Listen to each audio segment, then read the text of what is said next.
This is a story that is not going to get a lot of play, so I'm going to put it out there.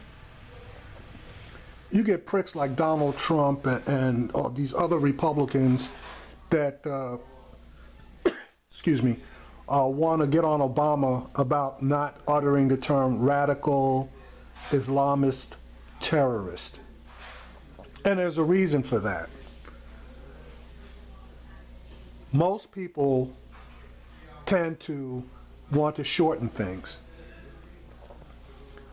So from radical Islamist terrorist, they're going to drop the radical part and they're just going to go as Islamist terrorist. Excuse me, coming down with a cold. And then from the Islamist terrorist, they're going to drop the terrorist part and just go to Islamist. Now you could say I'm being a little ridiculous about it, and you know something, maybe I am. But that's basically my opinion, and that's why I think he doesn't want to go there.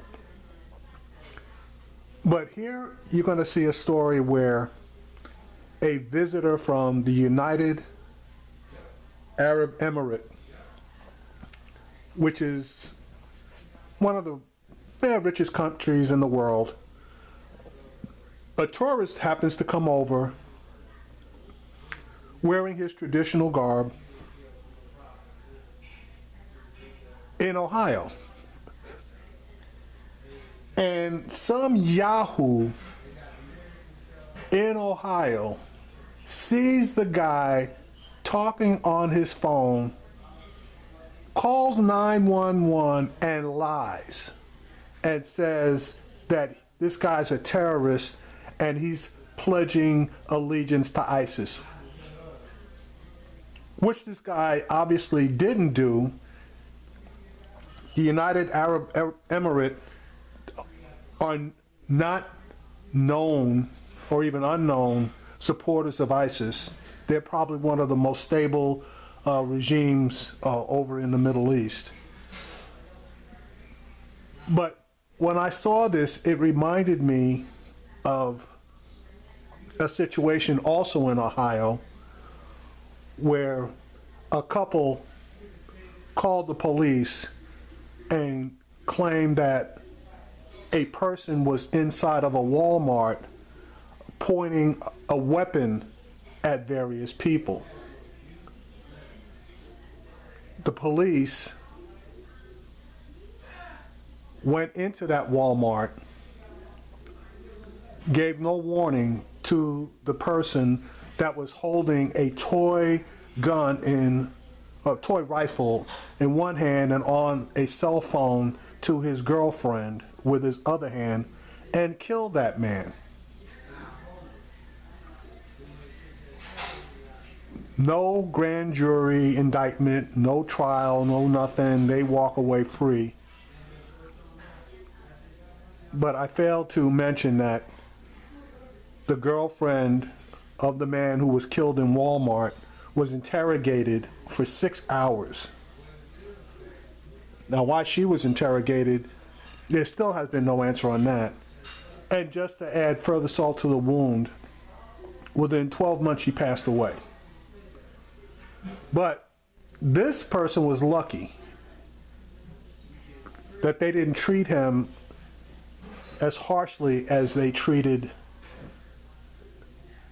the African American man in Walmart. So anyway, let me play this clip for you. And you can see what happens when people get paranoid about something different. Mayor is apologizing after police in his city mistakenly arrested a visitor from the United Arab Emirates at gunpoint. NBC's Chanel joins me right now on that story. Chanel? Good morning. Police in Ohio have released body camera video that shows the man's arrest at gunpoint. They responded after receiving a 911 call claiming a man dressed in traditional clothes was a terrorist pledging allegiance to ISIS.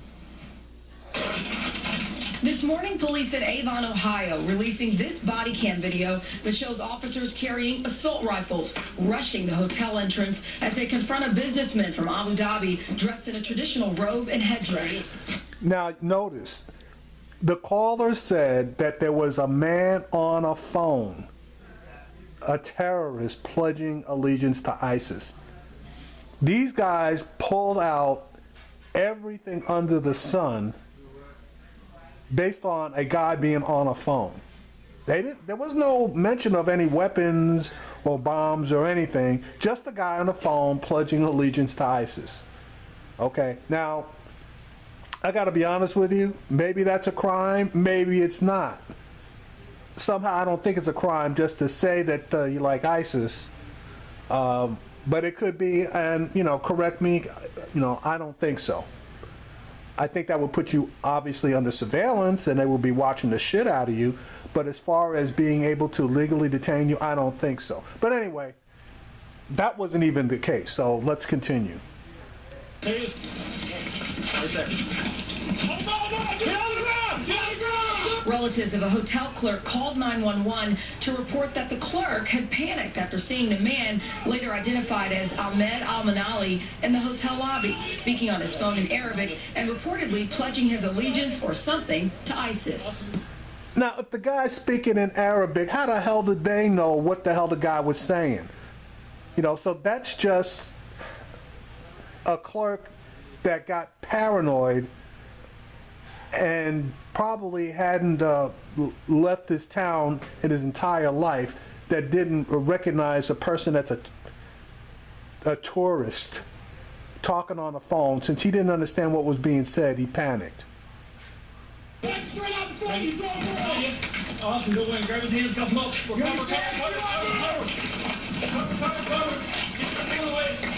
Officers pinned Al-Manali to the ground, handcuffing him, searching his clothes and wallet, and even taking off his shoes to check his feet.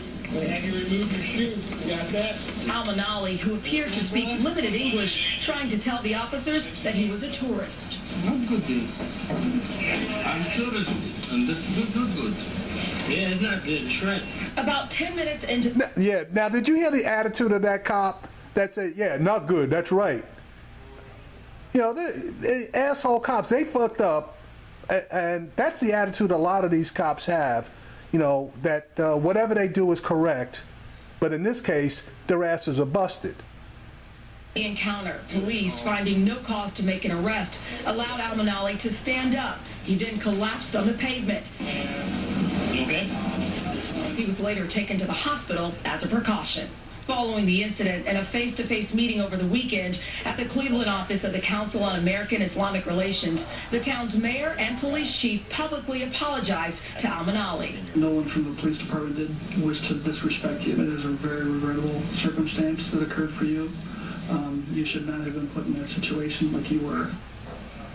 The UAE government also summoned the senior American diplomat from the U.S. to discuss the matter. Ethan Goldrich reportedly apologized for the incident, calling it unacceptable. Richard?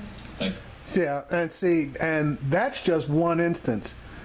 And as your buddy Donald Trump gets out there spewing his bullshit, I wouldn't be surprised if more and more stuff like this happens, and not just to tourists coming in from other countries, but actually to American citizens.